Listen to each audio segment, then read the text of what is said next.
Hello, it's another beautiful day in the village.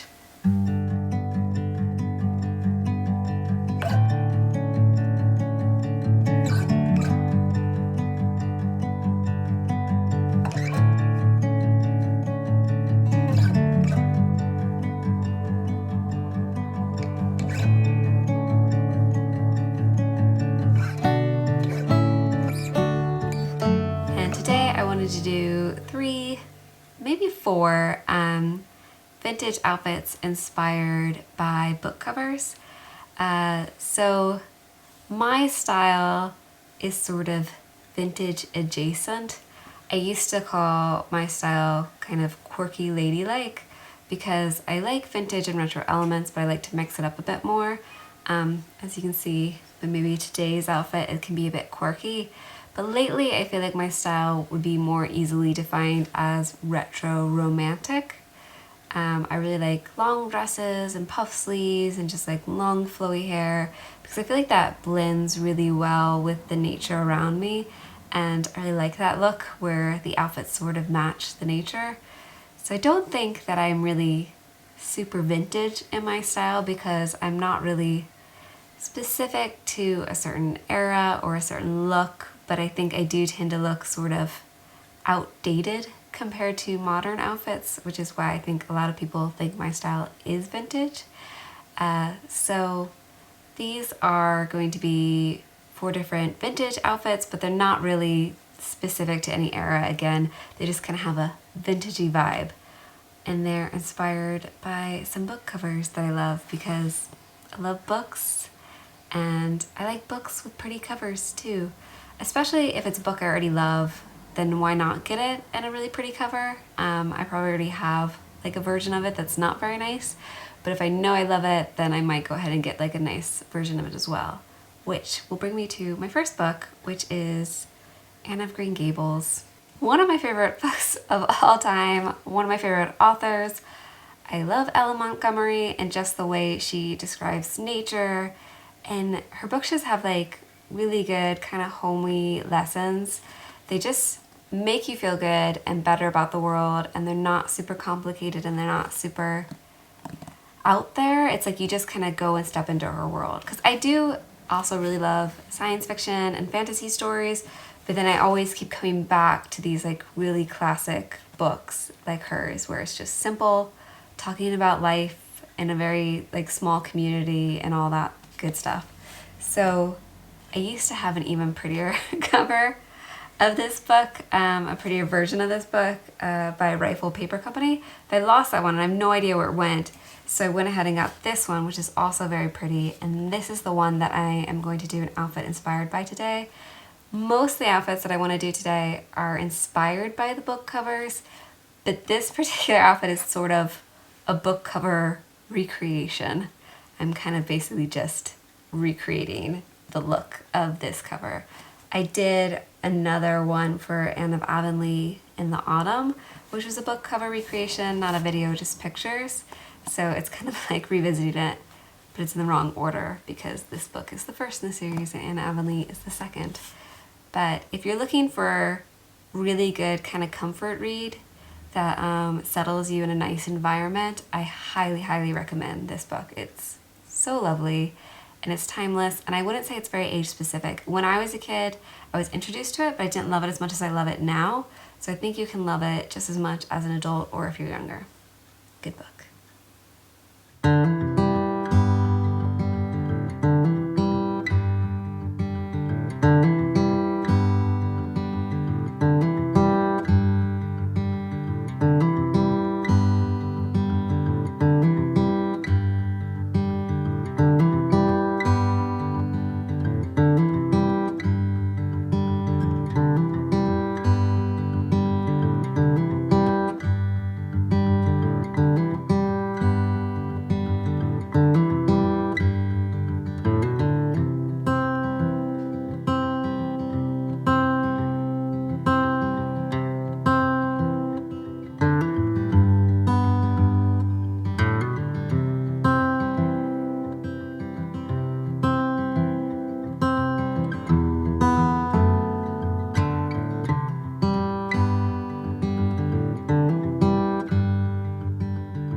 second book that I am doing a look inspired by the cover is a bit of a cheat because I have an outfit that just screams this cover.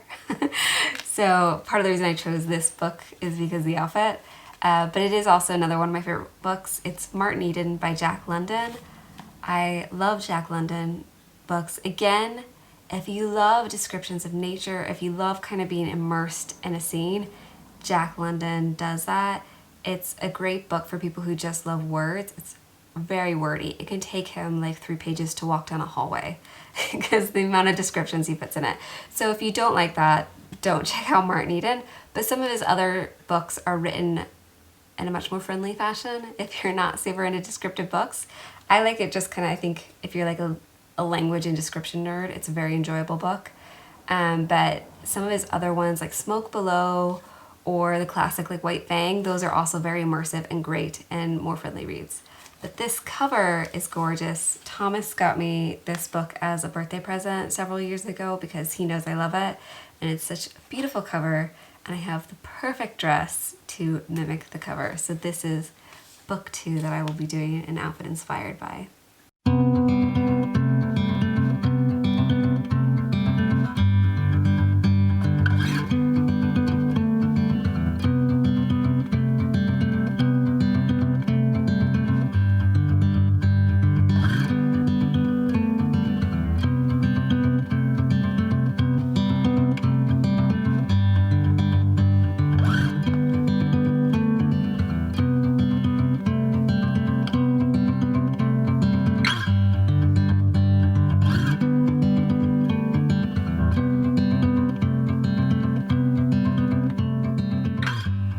The next vintage inspired outfit based on a book cover that I'd like to do is this book, the Ill Manor Mute. It's not like a necessarily very special cover, but it's one of my favorite books. I think it is my favorite modern fairy tale novel. It is just so good. The language in it is amazing. I've never read it's written by Cecilia Dart Thornton, and I've never read a novel that has similar language to this, which if you do know an author who writes like this, tell me because I would love to read more books like this. And I think, I don't like all of her books. This whole series that the Ill Manor Mute is the first book for is excellent, but some of her other books I've tried I haven't enjoyed as much despite the language. But again, it's a really good book if you're just like, love beautiful language, but the story is also really fun. I can't basically tell you anything about the story without it being a spoiler because you're basically introduced to a nameless character and you don't know anything about this character's history or anything about them at all, and you don't learn that until like at least a quarter of the way through the book. So if I tell you anything about the character, it's a huge spoiler. But it is excellent. It draws on a lot of Celtic fairy tales and legends, and it's just so good. So yes, the third vintage inspired outfit will be inspired by this book cover.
Vintage inspired outfit I'd like to do based on a book cover is this book, which is The Cruel Prince by Holly Black.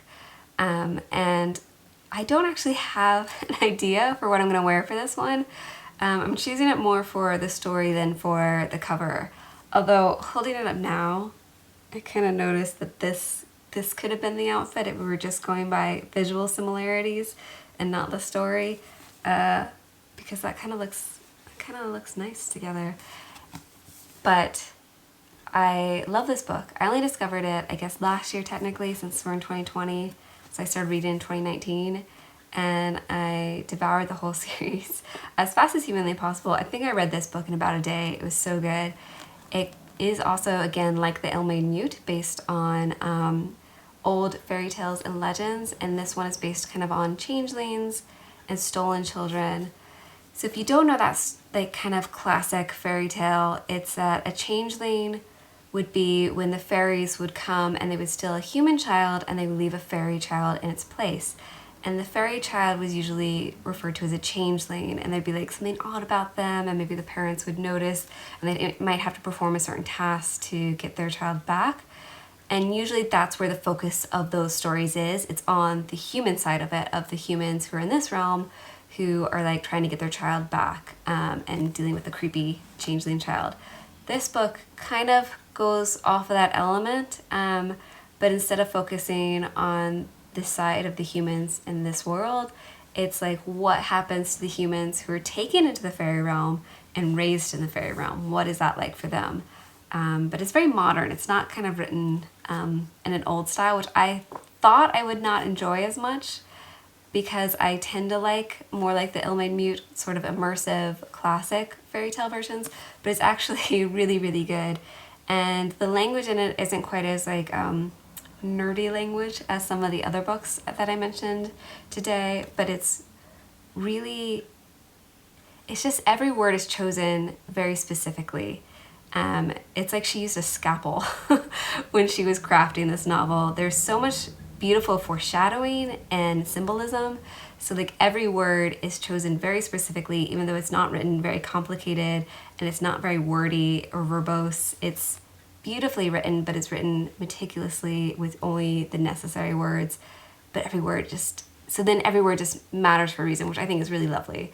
So that is what I'm going to do my fourth outfit on, though I don't know what outfit I'm wearing, but that will be the fourth vintage inspired outfit. So.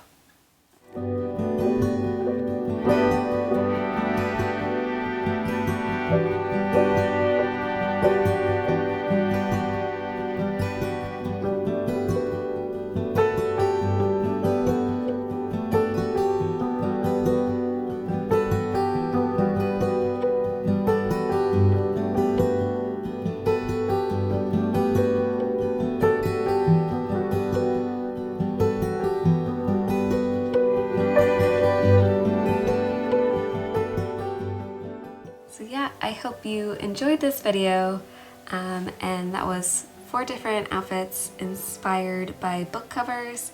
If you like sort of vintagey, quirky style in books, then please subscribe.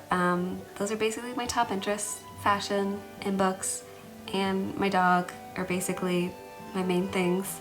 So if you like those things, then probably stick around, because hopefully I'll be making more videos inspired by them.